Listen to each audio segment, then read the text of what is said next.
The United States has had a reputation for violent crime. But its suburbs are affluent, calm, safe places to raise kids. In 2002, the tranquility of the suburbs was shattered by the blast of a sniper's gun. It all began on October the 2nd at the Glenmont Shopping Centre. James Martin was picking up some groceries after work before heading home to his wife and 11-year-old son. Out of nowhere, there was the sound of a gunshot. A shopper in the car park heard an unsettling groan. She looked up and saw James collapse on the ground. I'm at Shoppers Warehouse on Randolph Road, and a man just fell in the parking lot. There was a loud noise, but we're not sure if he was shot. The frightened caller was hiding behind her car, clutching her 5-year-old child. Is he bleeding?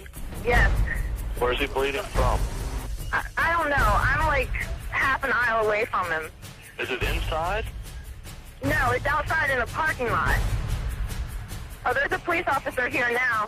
One of the first persons there was a police officer who heard the shot. James was unconscious and bleeding heavily from his chest. He was trying to lend medical attention to the victim, but he was also keeping his eyes out looking for suspect information. The victim died in minutes. 7825, code 6. A detective at the scene phoned Assistant Chief of Police Deirdre Walker. He explained the circumstances of James Martin's shooting, which were very deeply troubling, obviously. A small entrance wound and a large exit wound indicated that he had been killed by a shot from a high-powered rifle. I start running through my head the possible causes of something like this, because in Montgomery County, we just don't have drive-by shootings involving high-powered weapons. I remember hanging up the phone and just having this feeling of wondering when the other shoe was going to drop. Police searched the area for bullet casings, but found none. They checked the car park for evidence, but found nothing. As night fell, police were left with no clues, only questions. Who would want to kill James Martin, and why? A terrifying answer began to form as the violence continued at about 7:40 the next morning. It was earlier in the morning, and Sonny Buchanan was cutting the lawn. At first, neighbors thought Sonny's lawnmower had malfunctioned and injured him. The call first went out. It went out as a medical emergency. What's going on there? This guy's lawnmower did something, man. It chopped him up. He's bleeding real bad. He's down and out. But when paramedics arrived, it was clear that this was no accident. Sonny was rushed to a hospital. By then, his heart had stopped and was completely drained of blood. A doctor said he bled more than anyone he had ever seen. Sonny Buchanan was the son of a former Montgomery County police officer, so it kind of hit home. Sonny Buchanan's death was only the beginning of the bloodiest morning in the Montgomery County Police Department's history. At 8:07 a.m., a taxi pulled into a petrol station on Connecticut Avenue, about 8 kilometers away. Caroline Namro was keeping an eye on her toddler as she filled her minivan. Suddenly, she heard the report of a gun. 00 North Mont, apartment 4, open 911. She was shocked to see a huge smear of blood across the side of her vehicle. And then, a sight she would never forget. The taxi driver was staggering towards her with a gunshot wound in his chest. Prem Kumar Walekar fell in front of her. What, ma'am? Oh my God, Ma'am, listen to me. What is wrong? a man has been killed in front of me. How is he being killed in front of you? I don't know. 2 brutal murders had been committed in 31 minutes, and the day's violence hadn't ended.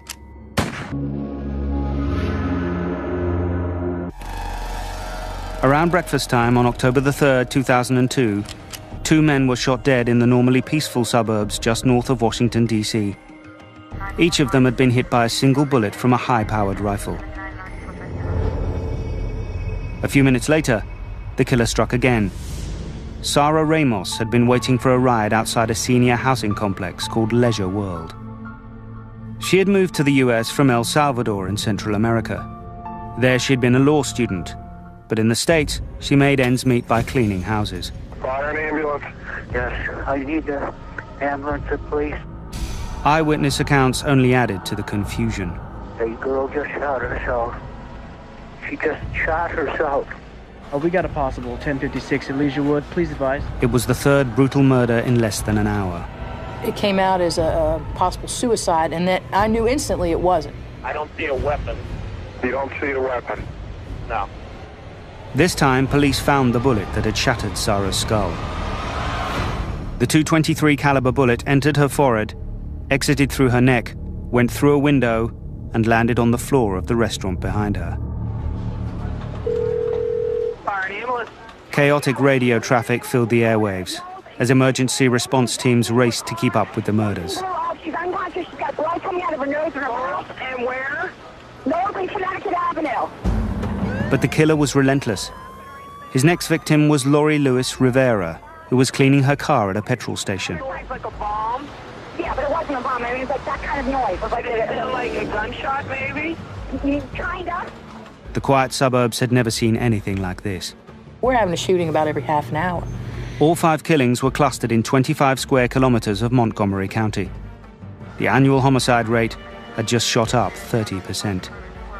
There had been another incident about an hour before James Martin was shot while shopping. Less than 5 kilometers from the supermarket, employees at a craft store heard a loud crack and found a bullet hole in their window. The round just went high. It actually entered at about the 6-foot level in the window. They've recovered some fragments from an artificial flower in the store. So far, the police had found no connection between any of the victims. Different ages, different sexes, different races of the victims. That was the most troubling part. And there had been no secondary crimes like robbery at any of the shootings. We knew we had to counter this threat, and we knew we had to do it immediately. A sniper, or possibly a team of snipers, was stalking the people of Montgomery County. So right away, we had to put all our assets out. We had to put them out immediately, and we had to go with a quick plan. SWAT teams were deployed throughout the area. We were going to engage this guy, that he was pulling us along, and we were going to end up in a hot confrontation with him. While police marksmen waited for a possible shootout, other snipers helped with the investigation. We sent out our trained snipers to go to each location to come back and report what they believe happened in these locations. The locations were all in public places. Undercover cops flooded similar areas, hoping to catch the killer in the act.